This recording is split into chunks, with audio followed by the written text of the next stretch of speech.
gente tão especial. Vou manter aqui um distanciamento entre eles. O Juan e o Daniel, que são lá da igreja do grupinho do Pan-Americano. Os dois são de lá. Que o Senhor possa usar vocês nesse momento. Que vocês possam explanar a palavra de Deus e chegue com gosto de quero mais aí nos nossos corações.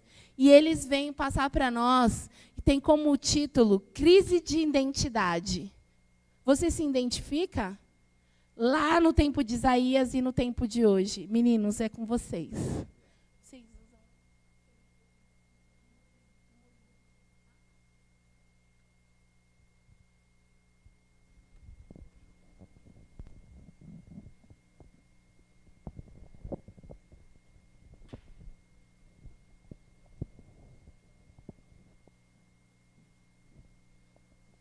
Feliz sábado, irmãos. Silêncio, né, Rô? Feliz sábado. Com uma grande alegria que estamos aqui à frente, mais um primeiro sábado do ano, né, de 2021, que possa ser um sábado de bênçãos para todos nós, né? E que esse ano possa também ser um ano de bênçãos para todos nós, né? Um ano a menos para a volta de Jesus, amém? Amém. Então, hoje vamos aprender mais um pouco sobre o amor do nosso Deus. Amém. Feliz sábado a todos os irmãos também. Queria saudar também aqueles que estão nos acompanhando pela live, né? Que o Espírito Santo também possa discernir a palavra para vocês, onde quer que vocês estejam, né? Convide as pessoas, seus amigos também, seus familiares, para assistir junto com vocês. E vamos todos meditar junto na palavra de Deus. Amém. Vamos fazer uma oração rapidinho. Peço para que vocês fechem os olhos. Vamos falar com Deus. Santo Eterno Deus, neste momento que aqui estamos, em sua casa de oração, rogamos a presença do Espírito Santo, Senhor, aqui à frente, para que Ele venha nos capacitar, Senhor, nos usar, para que a sua mensagem seja passada, Senhor, aos seus filhos, e que possamos compreender e colocar em prática nas nossas vidas, Senhor. Te agradecemos pelo seu cuidado, entregamos nas suas mãos, Senhor, esse ano que para nós é totalmente desconhecido, e que o Senhor venha estar no controle de tudo, Senhor. É o que oramos, em nome de Jesus, amém. A lição dos adultos dessa semana, né, que é a primeira, como foi falado aqui à frente, veio com o tema crise de identidade, né? E veio um versículo aqui para memorizar de Isaías 1,18, que diz o seguinte: venham, pois, e vamos discutir a questão. Ainda que os pecados de vocês sejam como a escarlata, eles se tornarão brancos como a neve. Ainda que sejam vermelhos como o carmesim, eles se tornarão como a lã. Amém? Aqui nós conseguimos ver um amor tão grande nesse versículo, né? Vemos aqui o chamado que Deus ele faz para nós, né, que não existe o impossível, né? Não existe pecado que Deus ele não possa perdoar, né? Tirando aquele do Espírito Santo, né? Por mais que os nossos pecados sejam vermelhos, né? Do que for, Deus ele tem um poder suficiente para nos moldar e nos transformar, amém?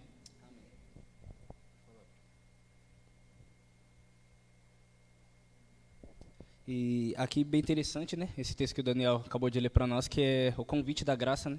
Deus ele nos convidando para que, ainda que nós venhamos ter cometido muitos pecados, ainda que nós venhamos nos achar indignos, que nós venhamos reconhecer que não somos merecedores, Ele nos oferece o seu perdão, e é o dom gratuito de Deus, né, a salvação, e que é bem interessante a forma que Deus trabalha o seu perdão, porque confronta demais com a nossa realidade, né? Muitas vezes nós vemos as pessoas cometendo atitudes para conosco ou com outras pessoas que nós muitas vezes julgamos que essa atitude não seria digna de perdão. E quem somos nós muitas vezes para julgar, né? Essa pessoa, se ela merece ou não o perdão. E Cristo fala para que nós, com o mesmo perdão que nós recebemos, nós também venhamos perdoar as outras pessoas. Com o mesmo amor que nós fomos amados, que nós também venhamos amar outras pessoas. Isso vai partir de uma pessoa que já compreendeu o amor de Deus na vida dela e a salvação que ela recebeu. E quando vem falando a respeito do pecado, ainda que ele seja vermelho, né, tenha te deixado manchado de vermelho e vermelho escuro, então você vê que, independente da atitude que você tomou, independente de você pensa que você foi longe demais, Deus ele pode te trazer de volta. E você vê a infinita misericórdia do nosso Deus, né? Então, aqui ainda, iniciando aqui, vem falando a respeito da crise de identidade, né? Nessa crise de identidade, o que seria isso, né? A identidade, ela é algo pelo qual nós somos identificados ou conhecidos, né? Pelo qual nós nos tornamos conhecidos. E a crise é quando nossas certezas se tornam incertas, quando as dúvidas falam mais alto, né? quando a gente não tem mais uma direção. E aí a gente vai entender agora um pouco mais a respeito de um povo que estava em uma crise de identidade, o povo de Deus, e o que aconteceu com esse povo nessa crise ao longo da história, né? E é bom que nós reflitamos sobre isso, nós pensarmos, será que eu hoje não me encontro nessa situação? Será que eu tenho o discernimento de para onde eu devo ir, de onde eu vim? Ou será que eu estou vivendo essa crise, né, de identidade? Então a lição aí hoje vai falar bem a respeito disso. E para os irmãos se atentem aos comentários, vamos meditar juntos, né? Interessante que a lição aqui fala um pouco, faz uma comparação, né, em uma criança que se perde da sua mãe, também uma manada, né, também que se perde ali do seu pastor. Interessante que essa comparação nos diz que mesmo a manada se perdendo, né, mesmo ela perdendo seu pastor, ela consegue voltar para o lugar de onde ela saiu. E mesma coisa a criança, né, mesmo a criança se perdendo às vezes da sua mãe, por mais que ela se encontre em um lugar onde tem diversas mães, né, a criança sabe discernir exatamente quem é a mãe dela, né. Só que com o povo de Israel foi diferente. O povo de Israel, como já está falando aqui, ele perdeu o foco, né, ele perdeu o sentido daquilo que eles, do propósito para qual eles foram designados. Tem uma passagem que a White diz, eu não lembro de cabeça, que ela fala algo a respeito disso, que se a gente perder a noção de onde a gente começou, do que a gente fez, de como Deus ele conduziu no princípio, automaticamente você vive uma vida totalmente sem sentido, uma vida de cavar buraco. E o povo de Israel está vivendo exatamente essa vida, uma vida de cavar buraco, que era uma vida totalmente contrária daquela que Deus designou. O povo não se lembrava mais de Deus como o Deus que tirou eles do Egito, né, da casa de servidão, mas sim um povo que agora queria fazer aquilo que eles desejavam fazer, né, a rebeldia que esse povo chegou. E a lição aqui de domingo vem com o tema Escutem aos céus. Interessante esse tema, né? Escutem aos céus. E aí, Juan, o que você acha a respeito disso? Acho bem interessante, né? Deus ele convida, né, os céus, e como fala aí também em Deuteronômio 30, 19, né? Chama os céus e a terra por testemunha contra vós, né? Então, você vê que o céu mesmo e a terra, muitas pessoas estão diante dessa situação, estão percebendo o que está acontecendo. Deus não simplesmente chama, faz esse convite, né, para que as pessoas venham olhar, olha o erro que essas pessoas estão cometendo, veja o erro deles, para simplesmente nos expor. Mas ele mostra que, diante das oportunidades que eles têm nos dado, o céu e a terra estão como testemunha contra isso, né? E em Isaías 1:3, vem falando dos animais serem mais obedientes que seres humanos, né, como o Daniel já comentou aqui também. E nós vemos hoje, nós tendo nós a capacidade de raciocínio que nós temos, e muitas vezes nós somos mais desobedientes do que os animais, como veio falando. O animal ele se perde ali do seu dono, né? Ele se perde ali do pastor que estava conduzindo, mas ele mesmo ali consegue muitas vezes voltar, né? E ele sabe onde o dono ele deixa o seu alimento, né? Que na linguagem de hoje está falando ali até do animal reconhecer onde o dono deixa o seu alimento também. Mas vem falando a respeito do povo também, que o povo ele não sabe de coisa alguma, né? Deus foi conduzindo tanto o povo, e em alguns momentos que o povo se encontra uma oportunidade para desviar o pé do propósito para o qual Deus designou, esse povo não volta, esse povo se mantém rebelde, se mantém perdido, e muitas vezes não procura voltar, muitas vezes sabe o caminho de volta, mas não procura voltar. Então você vê a rebeldia das pessoas, né? A diferença que você faz, muitas vezes a pessoa julga um animal, né? Mas o animal muitas vezes tem sido mais obediente do que o ser humano. E independente dessa situação, Deus ele é tão misericordioso, né? Como eu gosto de falar bastante da infinita misericórdia de Deus, que ainda assim, quando vem falando de Isaías, no capítulo 1, verso 9, Deus ainda assim se compadece do seu povo, é misericordioso, ele é paciente, e ele vai sempre atrás do seu filho, que se perdeu. E a gente vê isso em outras parábolas ali também, no Novo Testamento. E eu acho bem interessante isso, porque Deus, independente do que nós fazemos, ele está sempre atrás de nós, buscando e nos chamando de volta para os seus braços.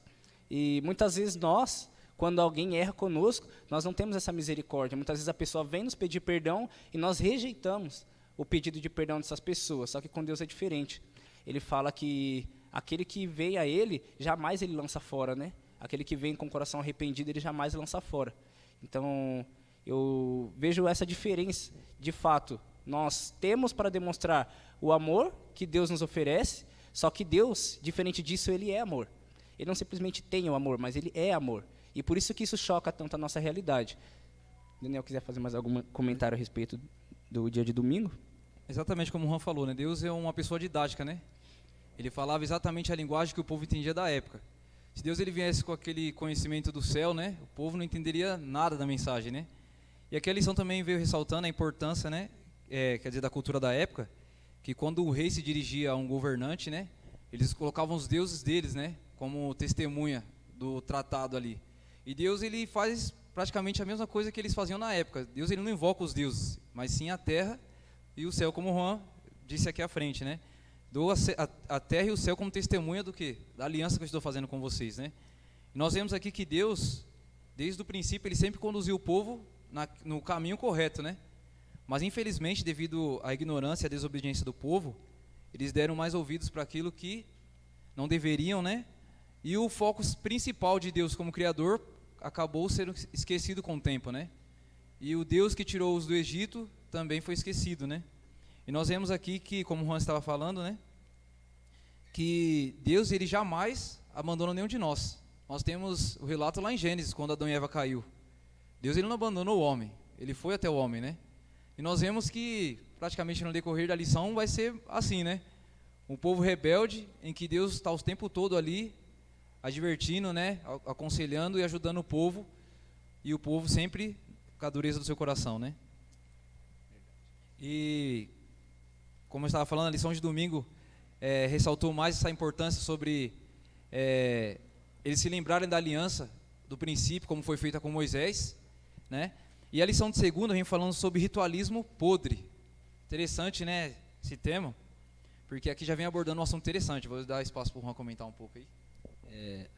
Interessante, né, Daniel, essa questão que fala do ritualismo podre. Eu coloquei aqui também podre ou vazio, né, que seria o caso do ritualismo que eles tinham. E você vê, né, fazer as coisas de Deus, porém não para Deus. E infelizmente a gente vê muito isso, né? Realizar cerimônias sem amor, cantar louvores, porém não louvar a Deus com devoção e gratidão. Então, é diferente você louvar a Deus, cantar os louvores com gratidão e devoção. E é diferente você cantar apenas por cantar.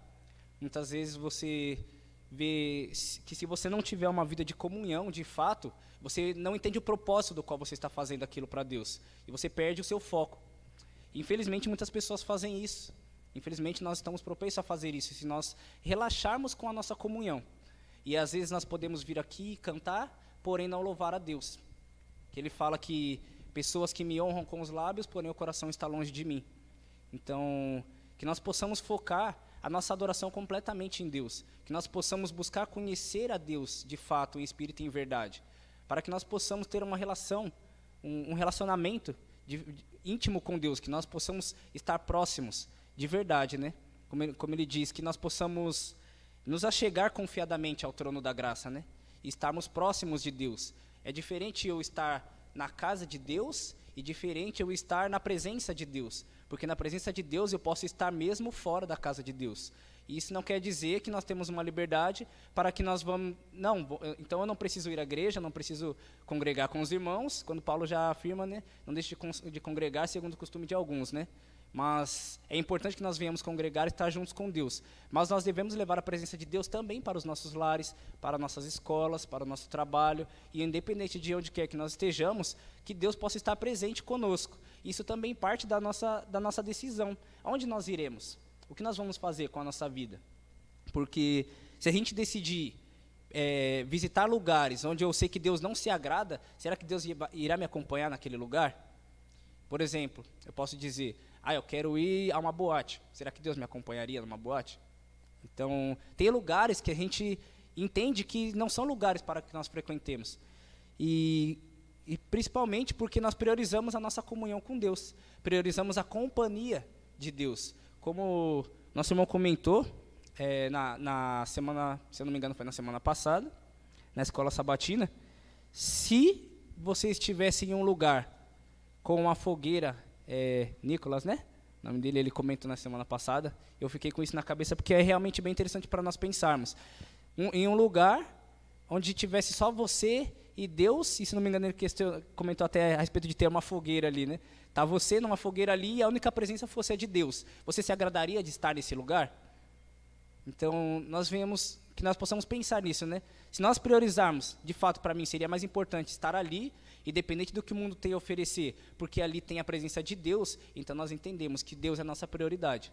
E não sei o que o Daniel quiser comentar ainda a respeito disso aí, que eu acho bem interessante, né, essa questão.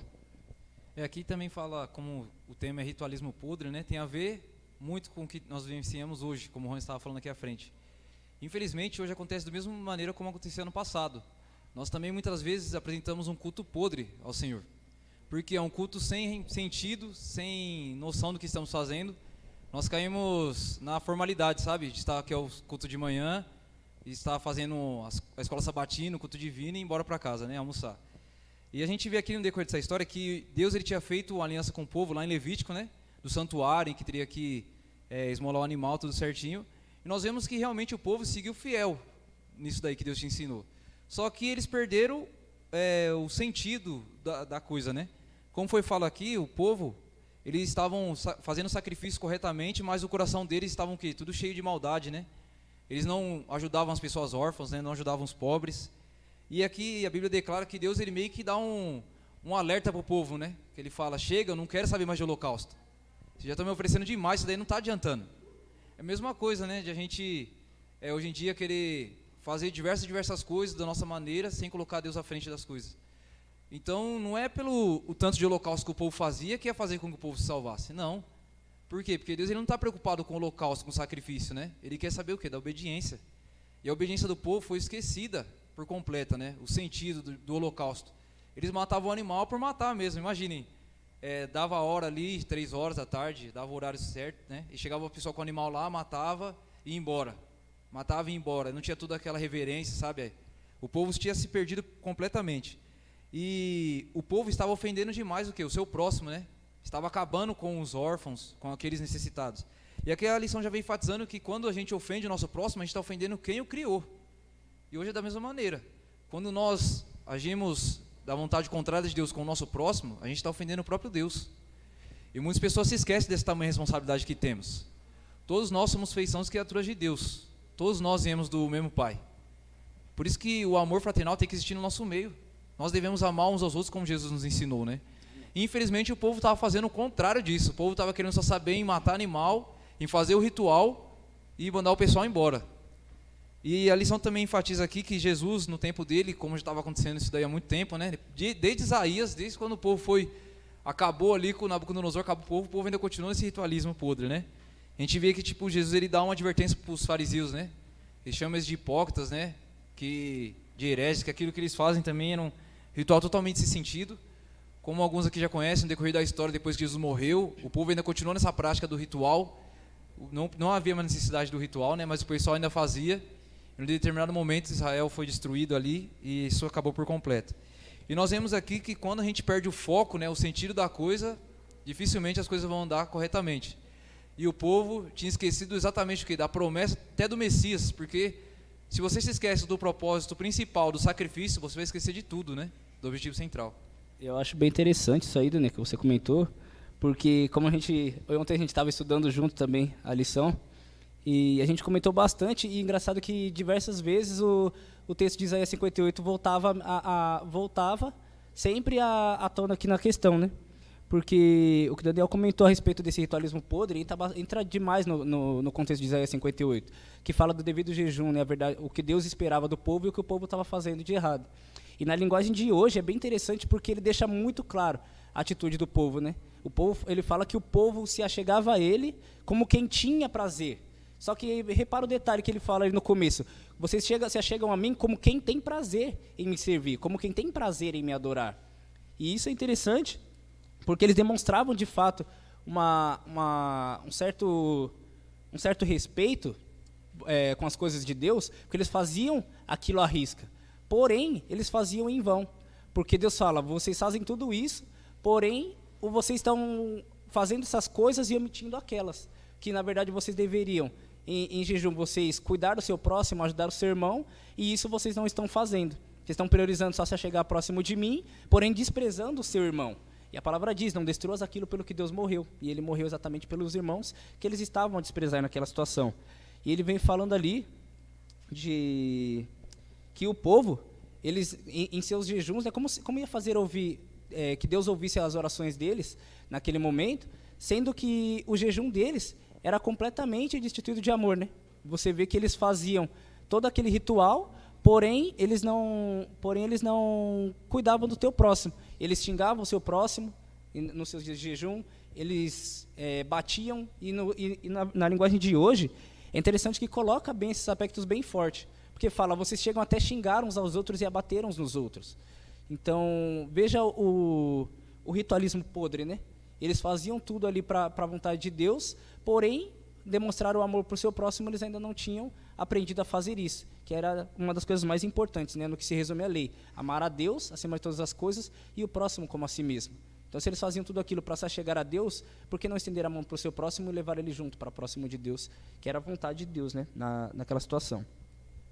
A lição de terça vem com o tema, o argumento do perdão, que a lição de terça aqui, na verdade, ela se baseia no do verso para memorizar, né, Isaías 1:18, que nos diz a respeito do perdão, né, que Deus ele tem a oferecer a mim e a você.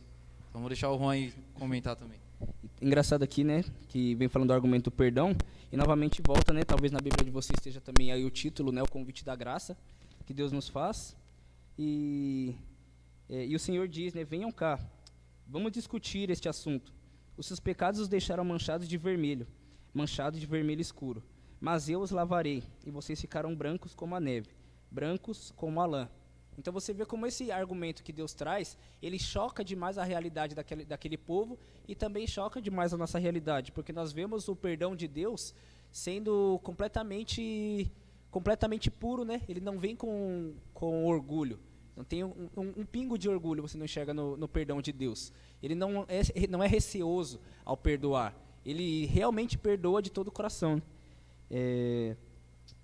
Vem falando, e por que choca tanto a nossa realidade? Porque nós dificilmente conseguimos ser assim. As pessoas, quando nos fazem mal, nós geralmente começamos a falar mal daquela pessoa e nós guardamos rancor daquela pessoa, e Deus, diferente disso, ele lança os seus pecados, o que você cometeu de ruim contra ele, contra o teu próximo, nas profundezas do mar. Quando você se achega a ele com o coração contrito ali, né? E com o desejo de receber o perdão, né? Quando você se achega a Deus verdadeiramente arrependido. E é muito interessante porque você vê, né, no caso ali de Jonas, era para ele ir pregar para Nínive que aquele povo, se eles não se arrependessem, eles seriam destruídos, mas se eles se arrependessem, eles receberiam o perdão de Deus. E Jonas, por diversas vezes, ele tenta fugir para não ir lá e levar a mensagem de perdão para aquelas pessoas. E quantas vezes nós também temos sido assim? E agindo assim, nós infelizmente também estaremos oferecendo a Deus um culto podre, né? Um ritualismo podre. Nós vivemos as cerimônias, nós vimos para os cultos, nós entregamos os dízimos, entregamos as ofertas, porém não temos o amor pelo nosso próximo. E Deus fala que antes de você entregar o dízimo, entregar a oferta, que se você tiver algo contra o teu próximo, que você vá ter com ele antes, para que você esteja bem com o seu próximo e assim você estará também bem com Deus, né? E Daniel ainda quiser comentar a respeito, deixa ele falar um pouquinho. Exatamente, terça-feira, como está com o tema argumento do perdão, aqui já nos dá a esperança, né, de que Deus, independente daquilo que tenhamos feito no passado ou no futuro, Deus ele está disposto a nos perdoar. Como aqui vem falando sobre vermelho como sangue, né, aqui se refere à culpa de sangue, né, alguém que tenha matado alguém. E a neve, né, em relação à pureza. Então Deus ele está o tempo todo disposto ao quê? A nos perdoar, né, a nos reconciliar com Ele. Mas isso depende de nós. Enquanto nenhum de nós não tomar a decisão de mudar, em querer fazer diferente, as coisas não mudarão. Como a gente relatou aqui o caso de Adão, Deus está o tempo todo atrás de mim e de cada um de vocês, para que a gente mude, para que a gente mude a nossa maneira de pensar, a nossa maneira de agir. Mas enquanto a gente não tomar essa decisão de fazer diferente, as coisas não irão mudar. Como eu estava falando aqui, a história do povo de Israel se resumiu na destruição do povo. Se o povo tivesse feito exatamente aquilo que Deus designou no princípio, não teria acontecido nada do que a gente tem aqui relatado na Bíblia, né? Sobre Nabucodonosor ir lá, acabar com o povo. Talvez a Arca da Aliança, não sei nem se existir, talvez existiria até hoje. Devido a toda essa desobediência, teve que sumir a Arca da Aliança, teve que perder um monte de coisa. O primeiro templo que Salomão levantou, no caso, não existe mais, né? Diversas coisas foram perdidas, né? Devido à desobediência do povo. E a gente vê que o resumo dessa história aqui acabou, como eu estava falando aqui, em uma catástrofe muito grande, né? Que foi perda em diversas coisas importantes para mim e para você e para a história do povo também. Mas a gente vê que o amor de Jesus foi tão grande que mesmo assim, ele veio, pagou o preço por mim e por você na cruz, amém? A gente vê também que Jesus ele relata que na época dele, em que os fariseus eles fechavam a porta do céu para que ninguém entrasse nem eles entrassem. Por quê? Porque o sábado virava um fardo, tudo virava um fardo, e automaticamente nem eles que exigiam do povo conseguiam observar e nem o povo. Automaticamente virava um fardo muito grande. E infelizmente hoje acontece do mesmo jeito. Existem diversos lugares que as pessoas agem da mesma maneira como os fariseus agiam. E muitos não se atentam a isso, né? E a lição de quarta, ela veio com o tema comer ou ser devorado. E aqui vem falando a respeito de um assunto interessante, vou dar espaço para o Juan comentar aí. Novamente, né? Temas bem interessantes.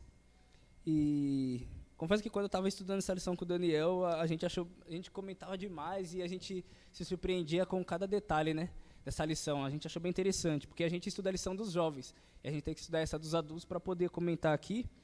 E eu já tinha estudado algumas vezes a lição dos adultos, mas o Daniel ainda não tinha, né? E a gente achou bem interessante, né, como vem abordando esses temas.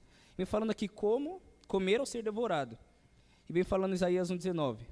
Se vocês forem humildes e me obedecerem, vocês comerão das coisas boas que a terra produz. Mas se forem rebeldes e desobedientes, serão mortos na guerra. Eu, o Senhor, falei. Então, nós vemos aqui que só existem dois caminhos, a vida e a morte. E é o que Deus resume lá em Deuteronômio 30:19, onde ele vai falar: eis que eu chamo os céus e a terra por testemunha contra vós, que eu os ofereci entre a vida ou a morte, a bênção e a maldição. Só que Deus ele não está te de fato oferecendo, olha, tem a maldição para você, aceita isso também. Ele está simplesmente te fazendo entender, ele quer nos fazer entender que o livre-arbítrio ele é real.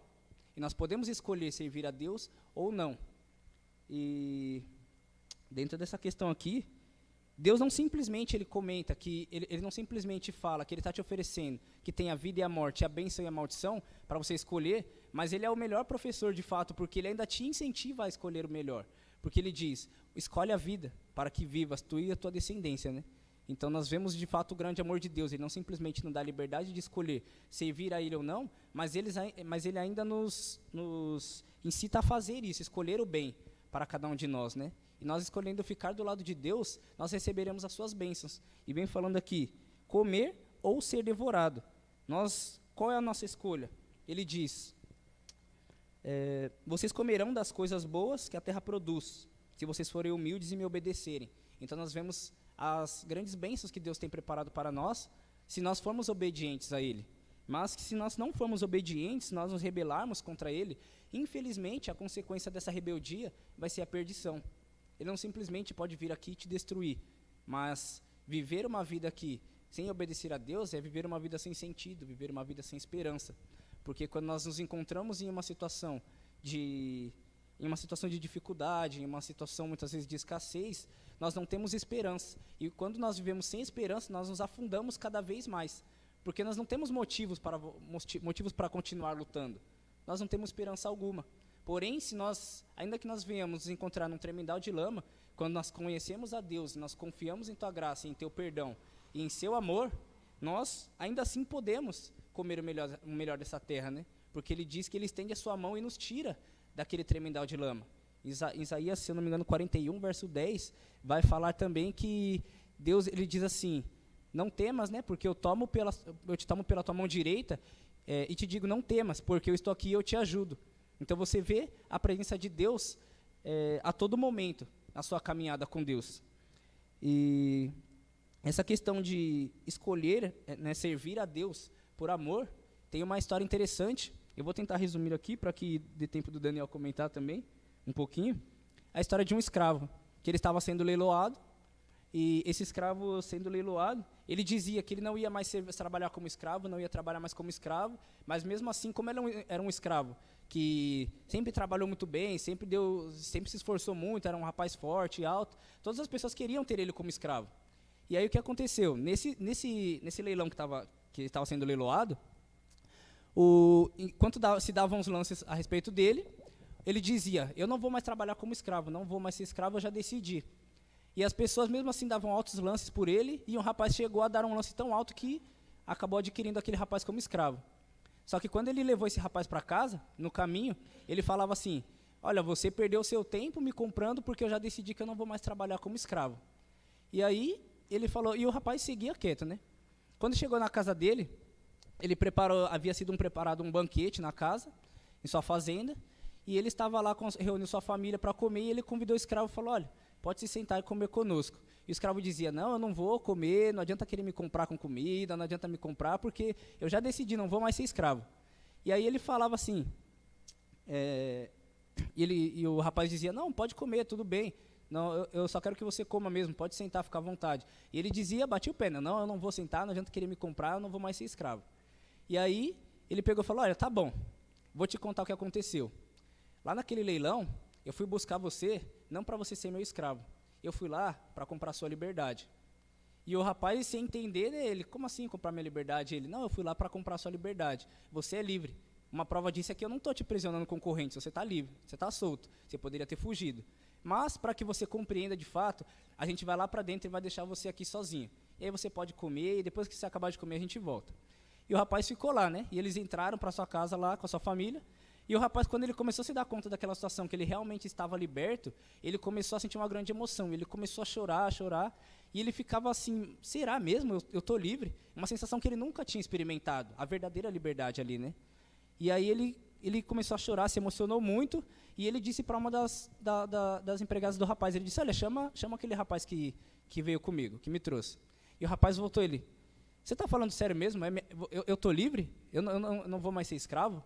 E ele falou, é verdade, você foi livre, você está livre, eu cumpri a sua liberdade. Nós somos uma família cristã, e nós entendemos que não devemos escravizar o nosso próximo. E aí aquele rapaz ele disse, olha, mas eu não tenho como te pagar, eu não tenho como retribuir isso. E ele falou, não, você não precisa me retribuir. Eu fui lá justamente pagar a sua liberdade, porque eu sei que você não tinha como pagar. E aí o rapaz sentiu uma emoção tão grande, que ele falou, olha, eu não sei como te retribuir, mas eu estou tão agradecido, que a única coisa que eu posso fazer para te retribuir, eu vou trabalhar, agora eu quero ser o seu escravo. Então, você vê, por que aquele rapaz decidiu trabalhar como escravo para aquele rapaz? Ele decidiu ser escravo dele agora, mas por amor. Ele decidiu retribuir de alguma forma. E quando nós tomamos a decisão de servir a Deus, nós encontramos uma situação bem semelhante, porque nós não poderíamos pagar a dívida que nós tínhamos, porém nós estávamos aprisionados no pecado. Deus nos liberta, uma dívida que nós não poderíamos pagar, mas em gratidão agora nós servimos a Deus. E servindo a Deus em obediência, nós comeremos o melhor dessa terra. Amém? Como o Juan estava falando aqui, não existe terceira opção nessa história, né? Ou está do lado de Deus ou não está. Infelizmente, muitos de nós às vezes ficam criando história, né, para fazer as coisas de Deus. Acho que as coisas de Deus não é bem assim, acho que não é tão bem assim, acho que não é assim. E não existe esse do bem assim. Ou é como Deus está falando para ser ou não é, né? Por isso que, como o Juan estava citando aí, Deus ele já fala, isso que eu te dou a bênção ou a maldição. Você escolhe qual dos dois você quer. Não tem uma terceira opção. Ou é sim ou é não, né? E a lição de quinta fala sobre um sinistro cântico de amor, que aqui é tipo uma parábola que nos conta a respeito de um amor correspondível, né? Em que fala sobre a vinha, né? De uma pessoa que tem um cuidado ali com a sua vinha perfeita, né? Só que no final das contas a vinha cresce e nasce tudo ruim os negócios, né? E nessa parábola Deus ele faz a comparação com o povo, né? Ele tem aquele amor, o cuidado com o povo, ele educa o povo desde o começo para o caminho correto, e no final o povo escolhe fazer aquilo que é totalmente contrário à vontade dele. Então é um amor totalmente incorrespondível. Deus ele dá o melhor pelo povo. Ele aqui até fala, né? Tem uma parte na Bíblia que fala que Deus ele já fez de tudo pelo povo. Deus ele dá o melhor, mas enquanto o povo não escolher estar ao lado dele, não tem o que ele faça. Por quê? Porque o livre-arbítrio existe, né? O livre-arbítrio é meu e seu. Deus ele pode fazer o melhor por mim e por você, mas ele não pode pegar o meu livre-arbítrio e o seu e escolher estar ao lado dele. Só perguntar aqui, nós ainda temos tempo? Temos, então, ainda aqui a respeito desse tema de quinta-feira, né, que está falando de Isaías 5 ali no verso 1, vem falando assim de um sinistro cântico de amor, né? Ou na linguagem de hoje também vai falar um pouquinho diferente, que fala: vou cantar agora para o meu amigo uma canção a respeito de sua plantação de uvas. O meu amigo fez essa plantação no lugar onde a terra era boa. Então vem falando que Deus criou um povo, né, em uma terra que era boa e tudo mais. Só que ali no verso 7 vem falando: a plantação de uvas do Senhor Todo-Poderoso, as parreiras de que ele tanto gosta, são o povo de Israel e o povo de Judá. Deus esperava que eles obedecessem à sua lei, mas ele os viu cometendo crimes de morte. Esperava que fizessem o que é direito, mas só viu as suas vítimas gritando por socorro. E ainda assim, você vê, né, que o povo ele realmente se rebelando, né, contra Deus. Vem falando que Deus criou um povo, e a palavra de Deus diz que nós fomos criados em Cristo Jesus para boas obras, porém o povo se desvia, e ele vê o povo praticando o que era mal. Ele vê o povo,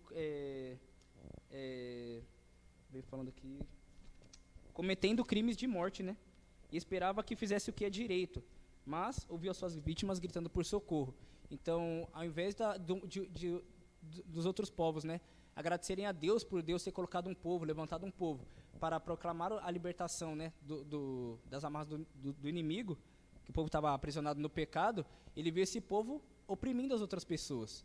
Então isso de fato entristeceu muito o coração de Deus. Porém, Cristo demonstra aqui, e Cristo aqui também demonstra um amor incorrespondido, né? Ele ama tanto aquele povo, cuida tanto daquele povo, e o povo só se rebela e só faz o que é mal perante os olhos de Deus. Vem falando que nós somos seres criados em Cristo Jesus, né, para boas obras, mas infelizmente nós preferimos praticar as más. Em 2 Pedro 3,9, diz assim: o Senhor não demora a fazer o que prometeu, como alguns pensam. Pelo contrário, Ele tem paciência com vocês, porque não quer que ninguém seja destruído, mas que todos se arrependam dos seus pecados. Então, ainda que o povo se encontre nessa crise de identidade, né, não reconhecendo mais Deus como seu Criador, como seu Salvador, Deus ainda é paciente, Ele é longano, esperando que o povo se arrependa e volte para os seus braços, né? Uma coisa interessante aqui no livro de Hebreus, que eu vou ler aqui rapidinho, capítulo 6, do versículo do 4 ao 6, peço que todos prestem atenção, diz o seguinte: pois é impossível que aqueles que uma vez foram iluminados, experimentaram um dom celestial e se tornaram comparticipantes do Espírito Santo, e experimentaram a boa palavra de Deus e os poderes do mundo vindouro, e caíram, sejam outra vez renovados para o arrependimento, visto que eles estão crucificando o Filho de Deus de novo e expondo a vergonha pública. Então esse versículo aqui já é um versículo direto, né? Uma vez que a pessoa conhece a verdade e insiste em querer fazer as coisas da maneira errada, ela está crucificando o Filho de Deus todos os dias. E como o Juan estava dizendo aqui, a lição de quinta fala sobre esse amor correspondível, né? Deus, ele tem um amor tão grande por mim e por vocês, como fala em João 3,16, que muitos não aceitam esse sacrifício, né? Será que poderia ter feito algo a mais além da cruz? Acho que a cruz já é suficiente, né, para mim e para você. Mas infelizmente muitos vão escolher estar do outro lado, né? E a lição de sexta, resumindo, se resume no quê? Em que o amor de Jesus é tão grande por mim e por você, que Ele está disposto a me perdoar, te perdoar, por qualquer coisa que tenhamos feito. Só basta aí vocês tomar a decisão de se arrepender do nosso pecado e começar uma vida nova com Deus. Amém? A lição de sexta, né, como o Daniel finalizou bem aqui, vem falando bem a respeito de um povo que perdeu sua identidade, se rebelando contra Deus. Porém, em sua infinita misericórdia, Deus os convida a aceitar o seu perdão para que possam se tornar novamente uma grande família unida em amor. Que nós possamos, de fato, aceitar o perdão de Deus, não mais nos rebelarmos contra Ele e vivemos em harmonia, né, com Deus e com o nosso próximo, e possamos todos juntos ir para o céu. Amém? Irmãos, não terminou? São 66 capítulos, são muitos capítulos.